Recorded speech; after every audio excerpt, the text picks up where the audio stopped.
कसं मारायला बघते. हा इथे रक्त काढलं.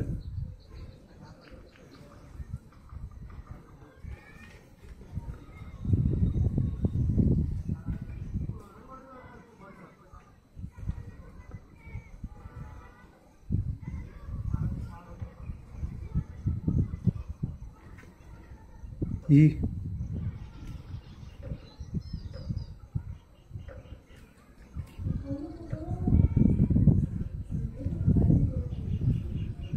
विषारी नसेल ते.